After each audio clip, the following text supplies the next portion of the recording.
Hello friends, team summer हिल की ओर से मैं निरंजन कुमार आप सभी का वेलकम करता हूं। आज हम लोग बढ़ेंगे सीटेड सिक्सर सीरीज़ के 17वें एपिसोड में, जहां हमारा पाठ होगा विकलांग तथा अधिगम अशक्तता वाले बालकों की पहचान। इस पाठ से आज हम लोग 6 प्रश्नों का अभ्यास करेंगे। उम्मीद है कि आप लोगों ने इसका डिटेल क्लास देख लिया होगा और नोट्स भी बना लिया होगा।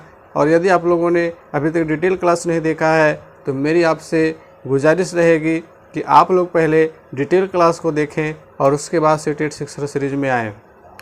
तो चलिए, जिन लोगों ने सीटेड सिक्सर सीरीज की तैयारी कर ली है उनके लिए आज का पहला सवाल, निम्न में से कौन सा व्यवहार बच्चों की अधिगम निर्योग्यता की पहचान करता है? मनोभाव का जल्दी जल्दी बदलना, मूड स्विंग्स, अपमानजनक व्यवहार, बी को डी और वाज को साव और 21 को 12 लिखना, कम अवधान विस्तार और उच्च शारीरिक गतिविधि। जल्दी से बताइए। उम्मीद है कि आप लोगों ने आंसर सोच लिया होगा। चलिए उसके ऊपर डिस्कशन करते हैं। सवाल है कि निम्न में से कौन सा व्यवहार बच्चों की अधिगम निर्योग्यता की बात यहाँ पे कही गई है, अधिगम निर्योग्यता की पहचान करता है। अधिगम यानी कि लर्निंग डिजेबिलिटी, लर्निंग डिजॉर्डर से संबंधित है। तो पहला जो ऑप्शन है मनोभाव का जल्दी जल्दी बदलना, मूड स्विंग्स, तो ये सबसे सटीक आंसर है, क्योंकि जो भी अधिगम निर्योग्यता वाले बच्चे होते हैं उनका मनोभाव बहुत जल्दी बदलता है, वे एक चीज़ पे कंसंट्रेट नहीं कर पाते हैं। तो ये सही ऑप्शन है। बाकी के जो ऑप्शंस हैं, अपमानजनक व्यवहार, तो ये तो बिल्कुल गलत है। बी को डी, वाज को सा और 21 को 12 लिखना, ये तो डिसलेक्सिया का लक्षण है। और कम अवधान विस्तार और उच्च शारीरिक गतिविधि, ये भी गलत है। तो हमारा ऑप्शन नंबर 1 सही है। उम्मीद है कि आप लोगों का पहला सवाल सही हुआ होगा।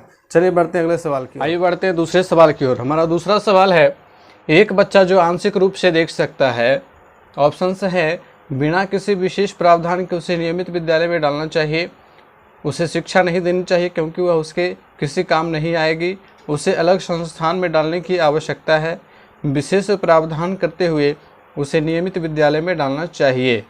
जल्दी से बताइए। उम्मीद है कि आप लोगों ने सोच लिया होगा। चलिए इसके ऊपर डिस्कशन कर लिया जाए।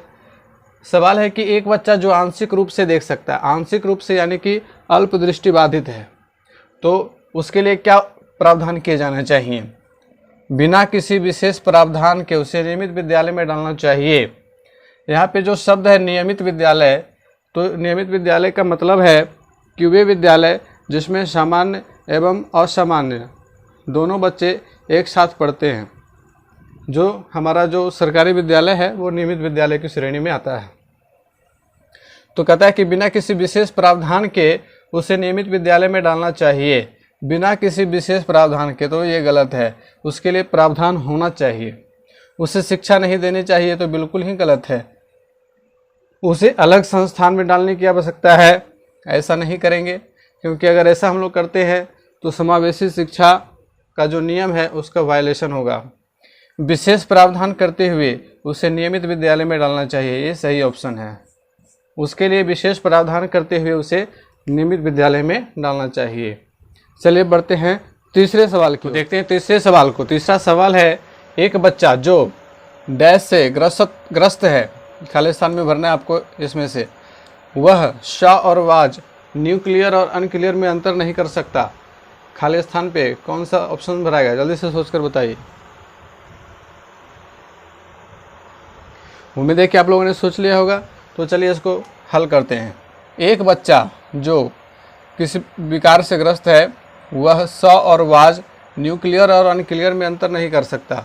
तो ये जो प्रॉब्लम है पढ़ने का, तो ये डिसलेक्सिया से संबंधित है। ठीक है, डिसलेक्सिया एक ऐसी बीमारी है जिसमें पढ़ने के दौरान बच्चों में विकार उत्पन्न होता है और वो एक अक्षर को दूसरा अक्षर समझ बैठते हैं, उल्टा पुल्टा वे समझ बैठते हैं। तारे ज़मीन पे जो फिल्म है उसमें भी उसमें जो बच्चा दिखाया गया है, तो वह भी डिसलेक्सिया का शिकार होता है और उसे पढ़ने में काफ़ी कठिनाई होती है। तो चलिए बढ़ते हैं अगले सवाल। देखते हैं चौथे सवाल को। चौथा सवाल है, भाषा अवबोधन से संबद्ध कौन सा विकार है? चलाघात, पठन वैकल्य, वाक संबद्ध रोग, भाषाघात। जल्दी से बताइए। उम्मीद है कि आप लोगों को आंसर पता चल गया होगा, आज का चौका भी लग गया होगा। चलिए देख लेते हैं। अब ये सवाल जो है ये हिंदी में अगर रहेगा तो हिंदी के जो ऑप्शंस होंगे वे काफ़ी कठिन हो जाते हैं, इसलिए मैंने सहूलियत के लिए अंग्रेजी के ऑप्शंस को भी लिख दिया है, ताकि इस तरह के प्रश्नों में आप हिंदी के शब्दों में फंस करके रह जाओगे। इसलिए आपको अंग्रेजी के जो शब्द होते हैं उस पर, इस तरह के प्रश्नों पे ज़्यादा फोकस करना चाहिए। बगल में ही अंग्रेजी का सवाल रहता है, अंग्रेजी में रहता है, तो अंग्रेजी में देख लेना है कि कौन सा होगा सही, क्योंकि मैंने जो डिटेल क्लास में बताया था तो उसमें ज़्यादातर अंग्रेजी शब्दों का ही प्रयोग किया था, हिंदी शब्दों का प्रयोग बहुत कम ही किया था।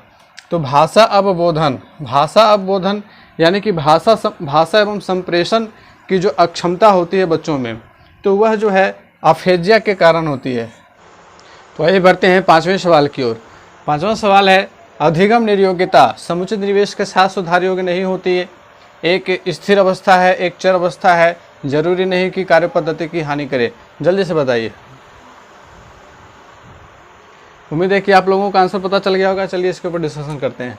अधिगम निर्योग्यता समुचित निवेश के साथ सुधार योग्य नहीं होती, ये गलत है, क्योंकि सुधार हो सकता है। अधिगम निर्योग्यता यानी कि लर्निंग डिजेबिलिटी में सुधार हो सकता है। एक स्थिर अवस्था है, ये भी गलत है, क्योंकि अगर स्थिर अवस्था होती तो फिर सुधार नहीं हो सकता। एक चर अवस्था है, ये सही है, क्योंकि चर अवस्था का मतलब जो बदलते रहता है। तो अधिगम निर्योग्यता कुछ बच्चों में समय के साथ सुधर जाती है, उनको विशेष मोटिवेशन देने से उनमें बदलाव होता है। तो ये सही ऑप्शन है, ऑप्शन नंबर 3। जरूरी नहीं कि कार्य पद्धति की हानि करे, इससे बेहतर एक चर अवस्था है, ये सही है। तो चलिए बढ़ते हैं आज के एपिसोड के आखिरी सवाल। तो आज के सीटेड सीरीज के आखिरी सवाल की ओर बढ़ते हैं। आखिरी सवाल है, विकृत लिखावट से संबंधित लिखने की योग्यता में कमी किसका लक्षण है? Dysgraphia, dyspraxia, dyscalculia, dyslexia. जल्दी से बताइए। जिन लोगों ने डिटेल क्लास देखा होगा 1 सेकंड में आंसर उन्होंने दिया होगा। सवाल है कि विकृत लिखावट अर्थात लिखावट से संबंधित जो विकार होते हैं उसको डिस्ग्राफिया कहते हैं। डिस्ग्राफिया में बच्चे जो है सही से लिख नहीं पाते हैं, हाथों और आँखों के बीच उनका समन्वय नहीं हो पाता है, और यह जो है मस्तिष्क में क्षति के कारण होता है।